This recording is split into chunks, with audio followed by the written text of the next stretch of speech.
My wife set up a hidden camera to catch me cheating. What she recorded instead was herself sneaking out to meet another man.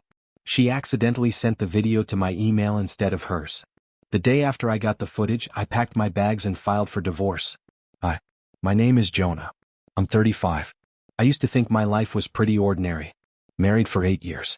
Solid job. A mortgage. A dog named Scooter who can't decide if he likes me or the mailman more. I thought I was a good husband. Thought Paula, my wife, was my person. My partner in crime. Thought. That's the word I keep circling back to now. Because 2 weeks ago, everything I thought I knew about Paula, and about us, came crashing down in the most bizarre, twisted way possible. It all started on a Thursday night. I remember it perfectly because Thursdays were my late shift. I wouldn't get home until 11 p.m., which usually meant Paula had a glass of wine and some dumb reality show on by the time I walked in. It was our unspoken routine. But that night I noticed something weird. The lights were off. The house was too quiet. Even Scooter wasn't at the door wagging his tail. My heart gave this uneasy lurch as I stepped inside. The silence felt heavy. Oppressive. Like the air was holding its breath.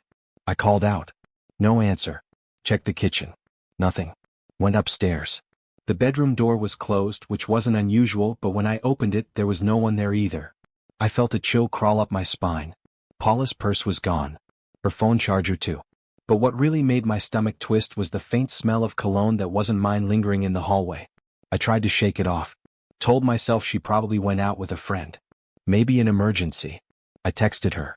No reply. Called. Straight to voicemail. I kept myself busy feeding Scooter, tidying up, watching mindless YouTube videos. By 1 a.m. she still wasn't home. That night I barely slept. My mind wouldn't stop spiraling. I told myself I was being paranoid. But something felt wrong. The next morning she was there in the kitchen, humming softly as she spread jam on toast like nothing happened. Her hair was damp from a shower, eyes bright. She looked radiant. But in a way that made my chest ache. Because it felt like she was glowing for someone else. Where were you last night? I tried to keep my voice casual, but it cracked a little. She didn't even look up from the counter. Oh, I stayed over at Hannah's. She had a bad breakup and needed me. I almost believed her. Almost. But there was a flicker of something in her eyes. A flash of panic before she forced a smile. That's when the seed of doubt really rooted itself. Over the next few days, small things started piling up. Paula suddenly put a password on her phone. She kept it face down. She laughed at text messages she wouldn't show me. She'd leave 4 errands that lasted 5 hours. My gut told me something was off, but I couldn't prove it. That's when the email arrived. It was Sunday morning. I was nursing coffee at the kitchen table, scrolling through work emails on my laptop. Then I saw an unread message from Paula's Gmail. Subject line, for me. I clicked it. My breath caught. An attached video file started to load. I almost closed it, thought it was a missend. But curiosity made me watch. At first, the footage was boring. It was clearly from a camera set up in our bedroom, angled toward the bed. I saw myself leaving the room that morning, dressed for a run.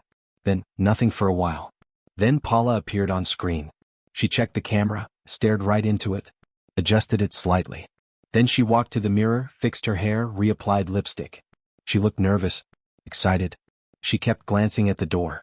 A few minutes later, a man stepped into the room. Tall, athletic, dark hair. He wrapped his arms around her like it was the most normal thing in the world. Like they'd done it 1,000 times. She giggled. Then they kissed. Hard. Desperate. Familiar. I felt like I was going to vomit. I slammed the laptop shut. My hands were shaking so badly I spilled coffee all over my shirt. My mind couldn't make sense of what I'd just seen. Had she recorded herself cheating? And why had she sent it to me? My phone buzzed. It was a text from Paula. Ignore any email you got this morning, it was a mistake. Love you. My heart started pounding so loudly I thought it might break my ribs. I opened the laptop again. Rewatched the video. This time, I noticed something even more chilling. After the guy left, Paula reset the camera, checked the angle again, and whispered something to herself. I had to turn up the volume. Gotta catch him. He's definitely sneaking around. I'll get proof. That's when it clicked. She had set up a hidden camera trying to catch me cheating. But instead, she caught herself sneaking in her affair.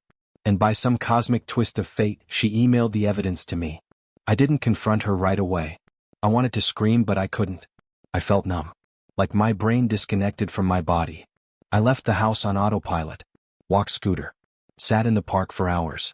watched kids play on swings, listened to old men argue about soccer scores. Anything to drown out the storm raging inside me.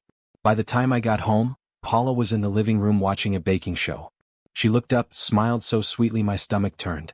"Hey, how was your day?" I studied her face. The same face I'd woken up next to for nearly a decade. The same face that had told me I was the love of her life. I felt like I was looking at a stranger. "Fine," I said, forcing my voice to stay steady. "Just busy." She leaned over, kissed my cheek. I felt cold all over. Like her lips were ice. That night I couldn't sleep. I lay awake listening to her breathing beside me, thinking about every girl's night out, every work dinner that had gone on too long. I replayed old conversations in my head, seeing every subtle lie I'd missed. The mind games. The gaslighting. Around 3 a.m. I decided what I had to do. I quietly slipped out of bed, went to the guest room and started packing a bag. Essentials first: passport, laptop, a few changes of clothes. I was done. I couldn't stay with someone who looked me in the eye every day and lied so effortlessly. But I wasn't going to leave quietly. I needed answers. And I needed to protect myself. The next morning I called my lawyer. Explained everything. He told me to keep the video safe, take screenshots of texts and not let on that I knew. It would give me leverage in the divorce. Give me a chance to get out without her trying to manipulate me or take half of what I'd worked for. I felt a surge of grim determination. I wasn't going to let her destroy me. But then something unexpected happened that afternoon. Paula texted, "I'm picking you up for lunch. We need to talk." My pulse spiked. Did she know that I knew? Was she suspicious because I'd been so quiet? Or was she going to confess? I decided to play dumb. Replied, "Can't wait." She picked me up at noon. Smiling. Acting normal. We went to a cozy cafe we'd always loved. She held my hand across the table, talked about redecorating the bedroom, the same bedroom she brought another man into. I tried to keep my face blank, but inside I was screaming. Halfway through lunch, she looked me dead in the eye. "You know I love you, right?" I forced myself to nod. The bile in my throat was so thick I almost choked. That night, I sent myself copies of everything. The video. Screenshots of our texts. Photos of receipts for expensive dinners she claimed were work meetings. I created a folder labeled insurance. Because I knew things were only going to get messier from here. I was right. Because the next morning, Paula's phone lit up on the kitchen counter while she was showering. A message popped up from him. The same man from the video. It read, "Last night was incredible. Can't wait to see you again tomorrow. Love you." My hands started shaking so badly I almost dropped the phone. I felt the last pieces of denial crumble. The illusion of my marriage shattered completely. I put the phone down so carefully it was like handling a live grenade. My breath was coming in short, ragged gasps. I could hear the shower still running upstairs, the muffled sound of Paula humming over the spray. The notes were bright. Happy. Like she didn't have a care in the world. I stood there staring at the kitchen table. At the coffee mug still warm. At the half-eaten bagel she'd abandoned on her plate. It felt obscene, like I was living in a theater set where someone was pretending to be my wife. Scooter trotted in and sat next to me, looking up with wide brown eyes. I sank to my knees, buried my face in his fur. I don't know how long I stayed like that, just shaking, trying to breathe. When the shower finally stopped, I stood up, grabbed my keys and slipped out the front door. I couldn't see her. Not right then. I needed air. I needed to think. I drove aimlessly for hours. At some point I ended up in an empty parking lot behind a closed shopping center. I killed the engine and just sat there, staring at the darkened storefronts. My mind replayed everything like a horror movie. Paula adjusting the hidden camera. Paula kissing the stranger. Paula whispering she had to catch me. Then that text. "Last night was incredible." How long had it been going on? Months? Years? Had every memory we'd made together been a lie? I thought about every time she'd accused me of flirting with a coworker. Every suspicious question she'd thrown my way. Made me sick. She wasn't just lying, she was projecting. Trying to catch me so she could feel justified in what she was doing. My phone buzzed in my pocket. It was Paula. "Hey babe, where'd you run off to? I was hoping we could go see a movie later." I didn't answer. Couldn't. My hands were shaking too hard. Instead, I forwarded the damning video to my lawyer just like he'd told me to. Added the screenshot of the text from her lover. Then I drove to my parents' house. They were surprised to see me standing on their porch in the middle of a weekday afternoon, looking like a ghost. My mom took one look at my face and just hugged me. Dad put a hand on my shoulder, silent but solid. I broke down right there, telling them everything between sobs. The camera. The video. The man. The text. They listen without interrupting. When I finished, my dad's voice was like gravel. Son, you're coming inside. You're not going back to that house. I stayed with them that night. My old room was still there, still full of dusty soccer trophies and faded posters from college. It felt like I'd stepped back into a time before life got complicated, but the pain inside me was raw, throbbing, alive. I barely slept. Every time I closed my eyes, I saw Paula's face. Her lies. Her betrayal. Around 3 a.m. I sat up, grabbed my laptop and started writing everything down. Dates. Conversations. Times she disappeared. I needed a timeline. Something to make sense of the chaos. The lawyer had said documentation was key, and it felt like the only thing I could control. The next morning, I woke up to 12 missed calls and 23 texts from Paula. They started off worried. Where are you? I'm scared. Please call me. Then turned defensive. Are you ignoring me? Then angry. What's your problem, Jonah? Then desperate again. I love you. We can fix this. I didn't answer a single one. Instead, I met my lawyer at his office. His assistant offered me coffee I couldn't drink. He read through everything I'd sent him, eyes darkening. When he looked up, he was calm but firm. Jonah, you need to stay away from her. We'll get the paperwork started immediately.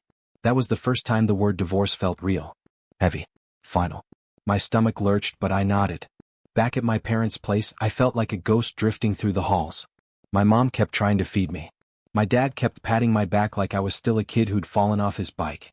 I appreciated it, but nothing made the numbness go away. Around noon, Paula's number lit up my phone again. Then it switched to a video call. My thumb hovered over the decline button, but curiosity got the better of me.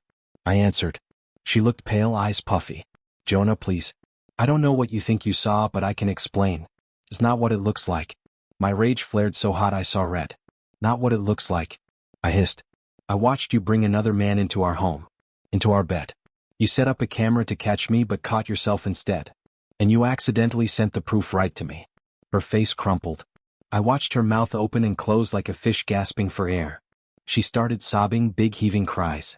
I thought it might break me, but it just made me colder. Jonah, I was lonely. You've been so busy with work. I thought you didn't love me anymore. I thought you were cheating. I had to know. You knew I wasn't, I snapped. This was all you. And now I know the truth. I ended the call. That afternoon, she showed up at my parents' house. My mom answered the door while I hid upstairs, listening. I could hear Paula's voice, pleading. My mom was calm but steely. Jonah doesn't want to see you. You need to leave. Paula started crying again. Saying she'd do anything. That she'd go to therapy. That it was just a mistake. But my mom was unyielding. Eventually Paula's voice faded, her footsteps retreated down the driveway. A car door slammed. I peeked out the window just in time to see her drive off. The house felt eerily quiet again. The days that followed blurred together. My lawyer filed the paperwork for divorce. He told me Paula hadn't responded to his emails yet, but he was confident the evidence would protect me if she tried to come after me for assets. I found a small apartment not far from work and started moving in my things. One night, while packing up boxes in the house I'd shared with Paula, I stumbled on our wedding album. The sight of our smiling faces, frozen in time, hit me like a punch to the gut. I sank to the floor, flipping through photos of our first dance, our vows, the cake we smashed into each other's faces. I remembered how sure I'd been that day. That we'd made it. That we were forever. A few days later, Paula tried one last time. She came to my new apartment, knocking on the door so insistently I thought she might break it down. I opened it just a crack. Her face was blotchy from crying. Her hair was a mess. She looked so small, so broken. Jonah, please. I know I messed up. I don't want to lose you. I'll do anything. I'll end it with him. I already told him it's over. I kept my voice quiet. It's too late, Paula. You ended it the second you decided to lie to me. The second you brought someone else into our home. She sank to her knees right there in the hallway, sobbing. I had to force myself not to reach for her. Not to comfort her. Because I knew if I did, I'd be right back where I started. I closed the door. That night I finally slept. A deep, dreamless sleep that felt like the first rest I'd had in years. I woke up the next morning to a sliver of sunlight peeking through my cheap apartment blinds, Scooter curled up against my side. For the first time the house felt like mine. But the story wasn't over. 3 days after that, Paula's lawyer reached out. She was contesting the divorce. Wanted half of everything. Claimed I'd been emotionally abusive by leaving without explaining myself. She was trying to flip the narrative, to paint herself as the victim. I forwarded everything to my lawyer. The video, the text, the timeline I'd kept. He assured me I was protected. But the betrayal cut deeper than I expected. Even after being caught red-handed, she was still trying to twist the knife. I started seeing a therapist. I needed help sorting through the rage, the grief, the numbness. Every session felt like ripping open a fresh wound, but it also felt like cleaning it out. Like maybe I could finally start to heal. I learned a lot sitting in that therapist chair. About trust. About boundaries. About the lies we tell ourselves to keep the peace. But mostly I learned that love doesn't excuse betrayal. And forgiveness doesn't mean letting someone keep hurting you. One evening, I sat in my new apartment watching the sun set through my window. I realized I hadn't thought about Paula all day. Not once. The realization felt like a small, quiet victory. I knew the legal battle wasn't over. That she'd keep fighting. That there would be more late-night emails from my lawyer, more paperwork, more painful memories dredged up in court. But I also knew something else. I'd survived the worst day of my life. And I wasn't going back. A week later, the first court date was set. I wore a suit that felt too big, my tie strangling me as I sat outside the courtroom doors. My lawyer leaned over and whispered to stay calm, that we had everything we needed. I could hear Paula's voice down the hall before I saw her. She sounded angry, desperate. When she appeared with her lawyer, she looked haggard, hair unkempt, eyes darting everywhere but at me. It felt surreal seeing her like that. This was the woman I'd planned a life with. The woman who'd once danced barefoot with me in our kitchen at midnight. And now we were strangers. When the hearing started, her lawyer went on the attack. He painted a picture of a neglectful husband, cold and distant. He tried to spin every late night at work, every weekend I spent helping my parents, into signs of emotional abandonment. I felt rage building in my chest, but my lawyer stayed cool. When it was our turn, he presented the video. The text. The timeline of lies. The courtroom was silent except for the echo of Paula's voice whispering into the hidden camera. Gotta catch him. He's definitely sneaking around. I'll get proof. Her lawyer stammered. Paula's face crumbled. The judge's expression was unreadable, but I felt the tide shift. The truth was undeniable. After the hearing, we waited in the hall for paperwork. Paula finally looked at me. Really looked at me. Her eyes were hollow. She whispered so quietly I almost missed it. I'm sorry. I searched her face for the woman I'd loved. The woman I'd thought I'd grow old with. But all I saw was a stranger wearing her skin. I nodded once, more for myself than for her. Then I walked away. The final divorce decree came 3 weeks later. It was over. Legally, emotionally, spiritually, it felt like a door slamming shut behind me. Paula tried calling a few times after that, but I blocked her number. My lawyer sent a final message instructing her to contact him directly. I moved on. Slowly, painfully, but forward. I furnished my small apartment with things that felt like me. Dark wood shelves lined with old records. A battered leather chair I found at a thrift store. Scooter took to the new place like he'd been waiting for it all along, sleeping in sunbeams and barking at the mail carrier with renewed purpose. I started going out more. Reconnecting with friends I'd drifted from during my marriage. Telling them the whole story was humiliating at first, but they rallied around me. There were nights of beer and bad takeout, of laughter so sharp it felt like medicine. I realized how lonely I'd been even before the betrayal. I threw myself into work too. Late nights no longer felt like a punishment, they felt like progress. Like building something for myself instead of running from something else. I got a promotion. Bought myself a new suit that actually fit. Therapy became a lifeline. Each week I peeled back another layer of pain. I confessed the guilt I felt for not seeing the signs sooner. The anger that sometimes still woke me up in a cold sweat. The shame that made me doubt if I'd ever trust anyone again. My therapist told me healing wasn't linear. That it came in waves. Some days I'd feel strong. Other days I'd feel shattered. And both were okay. That lesson stuck with me. About 6 months after the divorce was finalized, I ran into Paula by chance at the grocery store. She looked smaller somehow, thinner. She tried to smile, but it fell flat. There was a sadness in her eyes I couldn't ignore. Hey Jonah. Hey. We stood there awkwardly between the frozen peas and the ice cream. I waited for her to start something. An apology. An accusation. Anything. Instead, she just nodded, eyes glistening. Take care of yourself, she said quietly. You too, I replied. That was it. She turned and walked away, and I realized I wasn't angry anymore. Just done. One night, I sat on my couch with Scooter curled up beside me, scrolling through old photos I couldn't bring myself to delete. Pictures from vacations, birthdays, ordinary afternoons that looked perfect on camera. I felt a pang of grief, but it was duller than before. More like an old bruise than an open wound. I decided to put the photos in a digital archive. Not to erase the past, but to put it where it belonged, behind me. I started dating again. Slowly. Carefully. The first few dinners were awkward, my guard sky high. But I met kind people who helped me remember what it felt like to laugh without fear. Who reminded me that connection didn't have to mean pain. I made mistakes, sure. Said too much. Said too little. But each time I learned something. About myself. About what I wanted. About what I would never tolerate again. One morning, nearly a year after the day I watched that video, I woke up to sunlight streaming through my window. Scooter was snoring next to me. My phone buzzed with a message from a woman I'd been seeing, someone who made me feel seen, who asked questions and really listened. And for the first time in what felt like forever, I realized I was genuinely happy. Not pretending. Not hoping. Actually happy. Looking back now, I don't regret discovering the truth, even if it shattered me. Because that video was the start of my freedom. The painful, messy birth of a new life I'm proud of. I've learned trust is precious. That love without honesty is poison. That it's better to be alone than to share your life with someone who doesn't value your heart. Most importantly, I learned I'm stronger than I ever imagined. That even when everything falls apart, you can pick up the pieces and build something better. Something real.